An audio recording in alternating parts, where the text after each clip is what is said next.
integrante del espacio IGES. Gracias, Ana, por estar ahí del otro lado. ¿Nos escuchás bien? Hola, gracias a ustedes.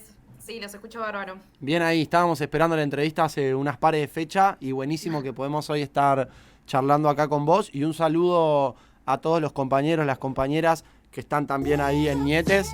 Ahora vamos a charlar un poco de qué se trata eso, pero bueno, bienvenida a Memorias Conurbanas. ¿Todo tranquilo? Todo tranquilo, por suerte.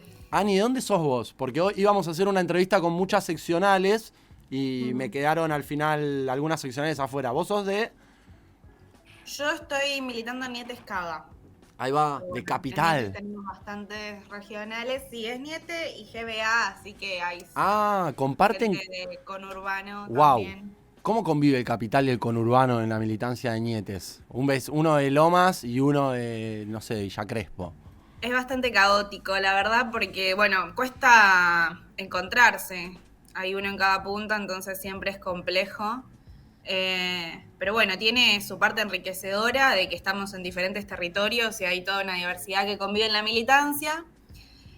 Y también tiene su complejidad a la hora de tener reuniones de agrupación y todo eso, que bueno, a veces es complicado establecer puntos intermedios, pero bueno, Se funciona. buscan, se buscan, se buscan los momentos. Está difícil Sí, juntarnos, es difícil y aparte estamos está en un difícil. proceso en donde se moviliza. Venimos de un mes del estudiante, de la juventud, que también nos tuvo muy movilizados. Así que bueno, celebramos igual también el encuentro. Che, Nietes, 4 años ya de la orga. 4 años de la orga, 4 años de la exactamente. orga que se reivindica como una organización de derechos humanos, de nietos, nietas y nietes de desaparecidos, detenidos desaparecidos de la última dictadura cívico-militar. ¿Eso es cierto? Eso es cierto. Como una organización de derechos humanos, a veces también decimos como un organismo de derechos humanos. Bien. Che, ¿y cómo fue? ¿Cómo fue el proceso de encontrarse, de elegir, agruparse? ¿Cómo se dio eso? Porque es un proceso dentro de todo reciente también. Sí, bueno, fue un proceso sumamente complejo porque en el medio tuvimos la pandemia y la cuarentena. Nietes, de hecho, la primera reunión fue en agosto de 2019 en La Plata, en donde, bueno, yo en ese momento estaba en La Plata, así que fui parte de esas primeras reuniones, cuando Nietes todavía ni siquiera era Nietes. Digo, el título fue una construcción que se dio con el tiempo. La intención era crear un espacio eh, que pueda continuar levantando las banderas de memoria y verdad y justicia que levantaban las abuelas, hijos, madres de Plaza de Mayo, familiares, un poco sabiendo que las abuelas y las madres no van a ser eternas y que era necesario que algo de esa lucha se pueda continuar a lo largo de las generaciones y también que sea un espacio de derechos humanos de la juventud y para la juventud, ¿no? Como esos dos objetivos fuertemente marcados desde un principio, que después, bueno, se fueron dando debates, se fueron dando reuniones para ver cómo se iba a dar ese espacio. La intención era inaugurarnos en el 24 de marzo del 2020, así públicamente, digamos, en la movilización, pero bueno, no hubo movilización ese año Claro. por el ASPO, así que nada, fue todo un repensar cómo íbamos a salir, cómo íbamos a militar en un contexto donde la militancia, particularmente territorial, estaba complicada porque estábamos todos encerrados en nuestras casas. Así que empezamos a hacer una campaña de difusión buscando nietes de detenidos desaparecidos. Se acercó gente de diferentes partes del país y empezamos siendo un organismo a nivel nacional, todos encontrándonos en Zoom. eh, y nada, y conociéndonos, conociendo las diferentes historias, que, o sea, si bien todos somos nietes de detenidos desaparecidos, de ex detenidos, de asesinados, de exiliados, las historias son sumamente heterogéneas, como lo vive cada uno es sumamente heterogéneo y diverso. Y bueno, nada, ese desafío de ir conociéndonos, de ir armando algo, después cuando se fue el ASPO empezamos a formar las regionales, o sea, empezamos primero siendo nacionales y después se empezaron a armar cada regional. Y bueno, y hoy actualmente tenemos regionales en La Plata, Berizo, Ensenada, Cava y GBA, Mendoza, Santa Fe, Rosario, Córdoba, y poco a poco nos vamos expandiendo un poquito más. Qué bueno, che, qué loco el proceso esto. Digo, este es un programa profundamente ligado a las banderas de memoria, verdad y justicia y al entendimiento de los derechos humanos como una constante, ¿no? Digo, más allá de la historia que leímos y la historia que nos contaron, la construcción cotidiana de esa identidad y de esa historia que nos vienen a traer. A mí lo que me resulta muy flashero es, digo, cómo en un proceso de crisis tan fuerte como una pandemia, nace una organización que viene a tomar esa lucha de abuelas diciéndonos que, bueno, las abuelas no son eternas. ¿Cómo fue conectar con las abuelas y las madres? Y por sobre todo con hijos, ¿no? Otra organización también de derechos humanos que viene muy ligada a todo este proceso de una búsqueda de identidad, me imagino, pero también de una reivindicación de una historia.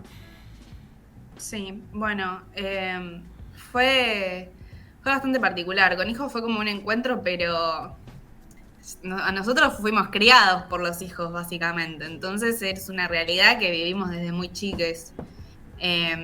Algunas, otras no. O sea, generalmente La Plata y Cava y GBA sí venimos de familias militantes y desde chicos íbamos a los 24 y es como una realidad que tenemos bastante familiarizada.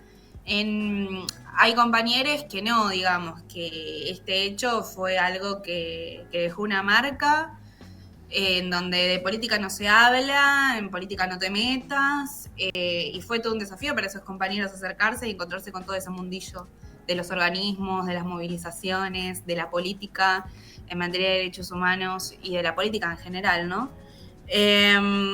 Pero bueno, en sí para hijos fue un orgullo.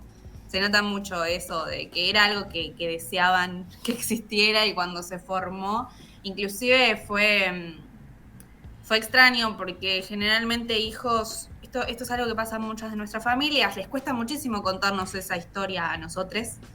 Y Nietes fue algo que permitió que se empiece a hablar de ciertas cosas, o sea que a partir de la creación de Nietes, nuestros viejos empezaron a contarnos su historia, a interesarse más, a buscar de hacernos formar más parte de eso, que quizás era algo que a nosotros no nos querían contar porque obviamente es traumático, es fuerte, es algo que cuesta decir.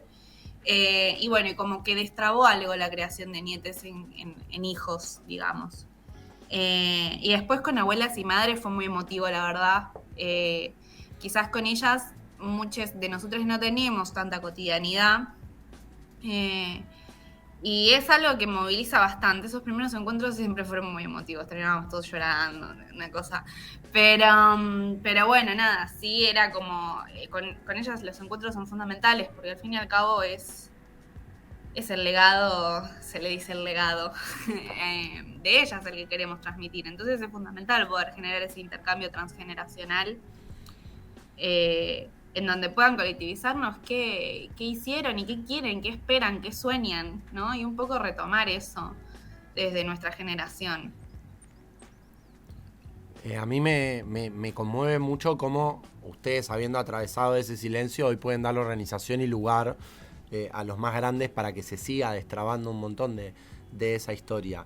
¿Cómo laburan la militancia en un contexto en donde los discursos negacionistas y el oscurantismo parece que asoma, ¿no? Con candidatos que reivindican la dictadura cívico-militar, no condenan los actos de terrorismo de Estado? ¿Cómo es? Digo, encontrarte no solo con la tarea de, bueno, loco, me reivindico niete de desaparecidos, tengo todo el proceso de ser un organismo de derechos humanos, de conformarme post pandemia y que aparezca todo este discurso negacionista. ¿Cómo lo laburan ustedes? Sí, un poco lo veníamos alertando, digamos. O sea, Nietes surge en el 2019 en un contexto de macrismo en donde el presidente de la nación sostenía discursos negacionistas, estaba el 2x1, la domiciliaria genocidas. De hecho, en ese primer encuentro fue eso, estamos viviendo una situación que se podría considerar un retroceso, es necesario organizarnos y hacer algo, y ahí se crea Nietes. Después, obviamente, ya fenómenos como Milei, Villarruel y todos los personajes que tenemos en La Libertad Avanza, obviamente alarma mucho. Es algo que consideramos un desafío, pero también nos lleva a hacernos no sé si una autocrítica, pero sí repensar las formas que venimos llevando de militar o los discursos que venimos construyendo desde la militancia en derechos humanos. Un poco charlábamos esta cuestión de poder reivindicar la militancia, ¿no? Porque hay veces en donde generalmente se arman discursos bastante idealizados de lo que sucedió y ahí se desdibujan los hechos y es en esa idealización, en los baches que tiene esa idealización que la derecha instala sus discursos y crece. Y un poco nos lleva a nosotros a decir, bueno, a ver, ¿qué queremos contar? ¿Qué memoria qué podemos profundizar en la memoria que construimos colectivamente todos los días? Y en un contexto en donde se está bastardeando la política, bastardeando lo público, bastardeando la casta, vemos como una necesidad desde el mundillo de derechos humanos poder reivindicar la política como una herramienta de transformación que tiene el pueblo para poder tener una vida digna, digo, ¿no? O sea, la política no como una mala palabra, como se quiso instalar en la dictadura y como en un punto se instaló, porque yo creo que fue una victoria del genocidio que hoy gran parte de la población piense que la política es una mala palabra y que no se tiene que hablar de política en la mesa familiar. Yo creo que un poco es el desafío que tenemos, de poder habilitar a que se hable de política en esos espacios y que no le tengamos miedo a la política y que podamos evidenciar que es una herramienta de transformación fundamental de los pueblos. Un poco eso es lo que venimos viendo. Nosotros, al ser un organismo de derechos humanos de jóvenes y para jóvenes, hacemos muchísimas charlas en colegio, hablamos mucho con los pibes, entonces tenemos una llegada por lo menos a los jóvenes que se encuentran convocados por esos discursos. Y un poco lo que tratamos es de desarmar eso y que sepan lo que pasó, que conozcan la historia narrada desde el lugar del testimonio también, porque no deja de ser un testimonio lo que nosotros damos en cada charla, en cada colegio, en cada barrio. Che, y si nos quieren llamar para que den una charla, a mí ya es el interés pragmático por esto, porque me encantaría poder, seguir compartiendo esta información no solo, me imagino que también van a otro tipo de eventos que no son escuelas, pero digo, ¿cómo es el proceso para poder contactarlos y coordinar visitas?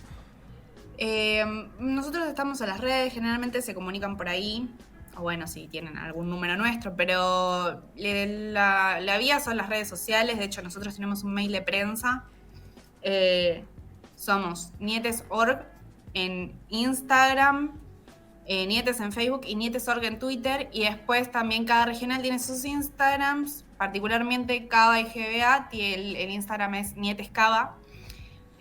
Así que se pueden comunicar por ahí. Y nada, y coordinamos.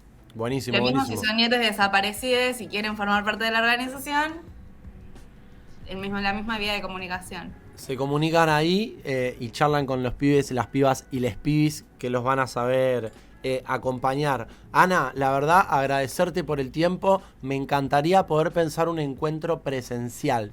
Me muero de ganas de que pueda venir algune aquí al estudio a compartir, porque nosotros también pensamos que la memoria se construye desde el relato de pibes y pibas que por ahí no tuvimos gente detenida, desaparecida cerca o no que sea parte de nuestra familia, pero que reivindicamos las luchas y las banderas de aquellos que dejaron la vida por la militancia, ¿no? En un momento en donde el propio Estado te torturaba, te asesinaba, te desaparecía, secuestraba bebés. Por eso nosotros seguimos reivindicando estos espacios y nos encanta poder compartir tiempo para que sigan surgiendo otras ideas y poder charlar más allá de Nietes como organización, porque nos parece que es importante pensarnos como ciudadanos, ciudadanas, vecinos, vecinas, sujetos políticos, que más allá de la discusión de derechos humanos que tenemos que dar, tenemos un montón de cuestiones que poner en debate, así que celebro que podamos seguir encontrándonos y los invito a que puedan venirse al estudio un día de estos antes de que termine el año. Te la tiro. Sí, buenísimo, sí, re. Y de hecho, totalmente concuerdo 100% con lo que decís. Desde Nietes un poco eso tratamos de generarlo. Nosotros tenemos una consigna que es: les 30.000 nos faltan a todos, justamente para evidenciar que por más de que, qué sé yo tengo mi abuela y mi abuela desaparecida, desaparecieron a toda una generación de militantes, a toda una generación de gente que quería cambiar las cosas. O sea, fueron 30.000, no fue mi abuelo, el abuelo de mi compañera, o sea, fueron militantes que se organizaban junto a otros para transformar la realidad. Entonces, un poco poder evidenciar que si bien fueron nuestras familias, fue un conjunto importante de la población argentina. Y fue una forma de disciplinamiento a toda la población, no solo a los familiares. Entonces está buenísimo que se pueda reivindicar y evidenciar esto, ¿no? Que no es algo que yo milito por ser nieta o niete o nieto, sino que se milita por una cuestión de la historia de nuestro país y de lo que y de repudiar ni más ni menos que lo que fue un genocidio en este país. Así que bueno. Aquí estamos en la misma, así que les mandamos mucha fuerza, cuentan con nosotros, nosotras y nosotres, y ojalá nos podamos volver a ver pronto. Ani, muchísimas gracias por la entrevista. No, muchísimas gracias a ustedes.